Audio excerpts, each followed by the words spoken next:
É- Teve vários contatos. Ele foi na companhia de Emmanuel a uma das luas de Saturno, onde ele encontrou uma nave-mãe, que ele me relatou, uma nave-mãe. Dentro da nave-mãe ele viu centenas de pequenas naves extraterrestres e conversou com o comandante dessa nave.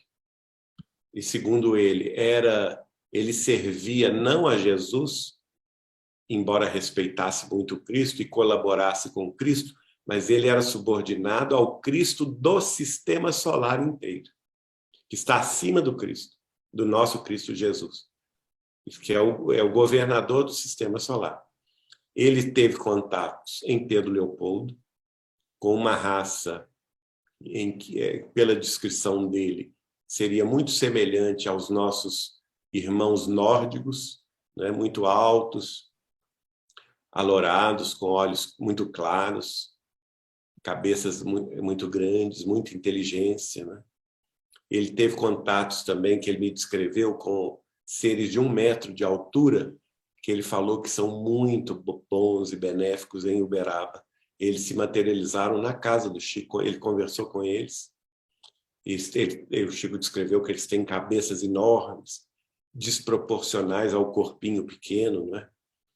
Que essas cabeças abrigam cérebros muito mais avançados do que os nossos, que eles têm capacidade visual extraordinariamente mais ampla do que a nossa, que eles são capazes, com aqueles olhos grandes, amendoados, a visualizar ao mesmo tempo todos os planos terrestres, as trevas, as sombras, a crosta terrestre, o umbral, o plano das ciências e das artes, o plano dos servidores do Cristo e o plano crístico, tudo ao mesmo tempo. E são capazes de processar essa informação sem entrar em desequilíbrio. Se a gente visse isso tudo, provavelmente a gente desequilibraria, não é? E que eles não se alimentam de sólidos, mas de líquidos. Não conversam pela fala, e por isso mesmo não têm língua, não têm dentes, porque não mastigam, não é? Mas só um leve traço à guisa de boca. Toda a conversa deles é pelo pensamento, não é? E que são protetores da raça humana terrestre e que estão a serviço do Cristo. Eu Agora vejo. também, agora também ele Desculpa. tem contato com os ruins. Entre Franca e Ribeirão Preto, uma nave acompanhou o carro do Chico e o ser chegou a descer dessa nave, um ser de 3 metros de altura, acinzentado. E o Chico temeu, sentiu uma vibração terrível, falou comigo. Geraldinho, parecia que o coração dele era de pedra. O meu olhar cruzou com o dele e eu fiquei apavorado. E eu pedi mesmo a Jesus, socorro, valei no Senhor. Emmanuel apareceu para mim e disse assim, Chico, é bom rezar mesmo, porque a coisa é ruim. Vixe. E aí o ser desistiu. O ser estava indo na direção do carro. O carro tinha parado, tinha desligado totalmente com a influência da nave, né? Depois depois das preces do Chico, o ser deu meia volta, entrou na nave e levou uma vaca que estava dormindo no pasto. Levou embora. Ele falou o seguinte, que das civilizações extraterrestres mais evoluídas científica e tecnologicamente do que nós, 10% delas são piores moralmente do que nós. Ou seja, não basta os seres evoluírem somente na técnica e na ciência. Porque basta comparar a Terra de hoje com a Terra da época do Cristo. 2000 anos nos separam. Nós evoluímos maravilhosamente bem na ciência e na tecnologia. E moralmente, nós evoluímos? Muito pouco, né? Olha a guerra da Rússia com a Ucrânia. Olha a guerra civil síria. Olha a guerra do Iêmen. Olha a guerra em Mianmar. Guerras terríveis acontecendo nesse exato momento. Né? E, no entanto, a mensagem do Cristo está aí há 2000 anos. Então, nada impede também que a humanidade evolua somente na técnica e na ciência e moralmente continue esse disparate que nós estamos vendo hoje. E neste caso nós vamos sofrer muito, porque o Chico falou comigo, se nós não entrarmos na regeneração no século XXI, a regeneração só virá no ano 3000. Nós teremos ainda 9 séculos de sofrimentos e de provas e de expiações. Então, o que nós queremos, minha gente? Nós queremos um mundo cujo paradigma é o materialismo? Então, se preparem para 9 séculos de sofrimentos. 9 séculos de expiações.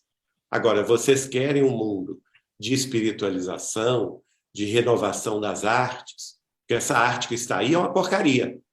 A grande verdade é essa, não serve para nada. Então, nós temos que melhorar a nossa música, as nossas artes plásticas,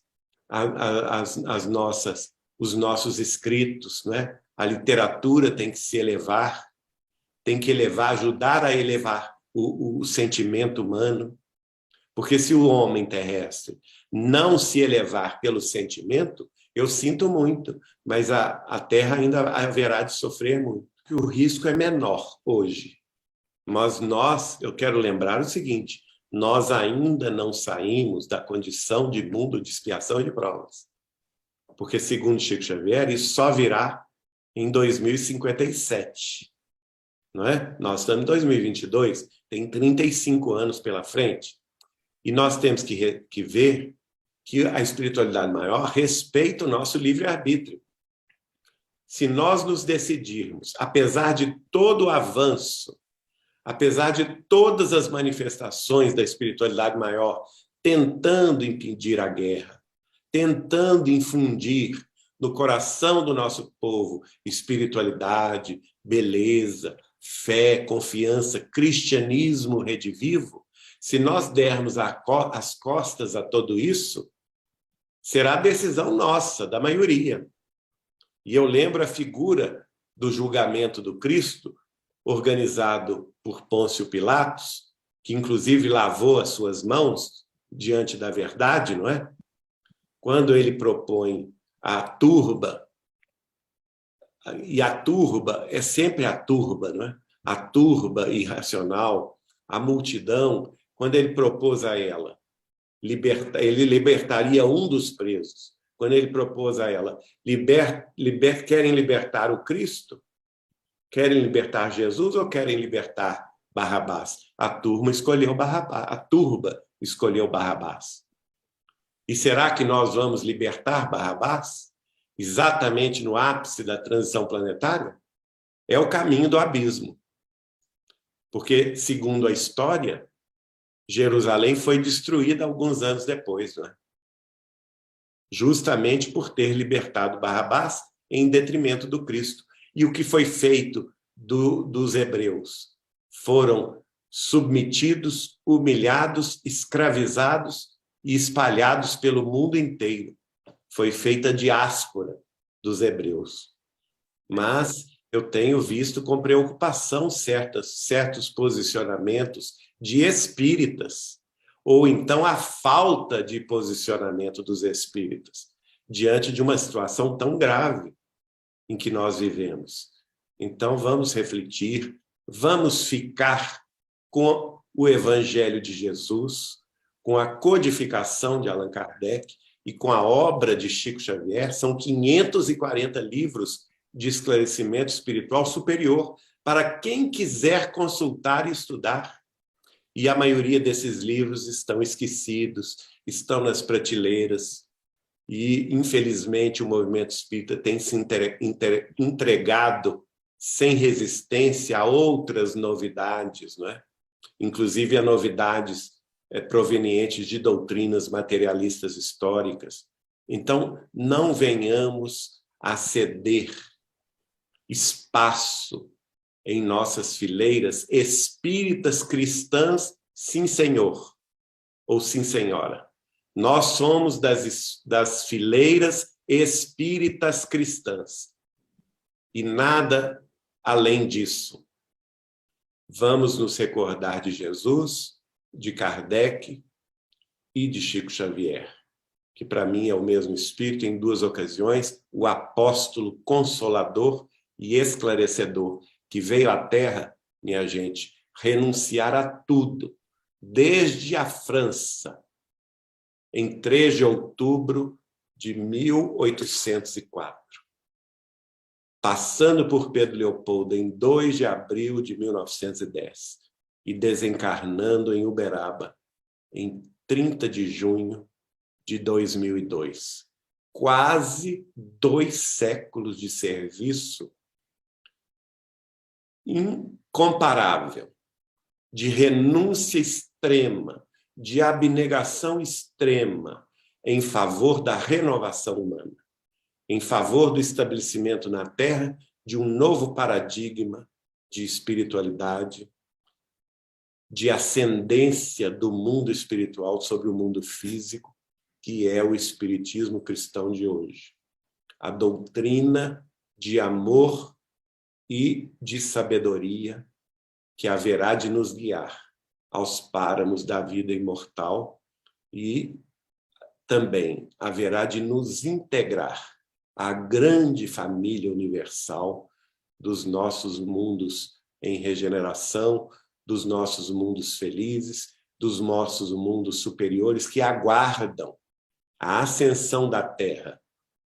E oxalá seja essa ascensão de fato concretizada agora, na primeira metade do século XXI, para que todos nós, em paz, possamos continuar aqui na Terra, usufruindo a bênção da vida que Deus nos deu e a bênção das futuras reencarnações que Deus haverá de permitir que tenhamos aqui na Terra, para o prosseguimento da nossa própria evolução moral, para o prosseguimento do nosso próprio esforço de domarmos as nossas más tendências e nos tornarmos à semelhança do item 3, do capítulo 17 do Livro dos Espíritos, em homens e mulheres de bem. Este é o nosso desejo, que nós hipotecamos e hipotecamos a Jesus e a Deus que nos ajude e pedimos a eles que, através dos nossos benfeitores espirituais, especialmente através de Chico Xavier, nos deem coragem e forças para vencer este grande desafio que se visualiza diante de nossas vidas atuais. Que Deus nos abençoe, que Deus nos ampare hoje e sempre.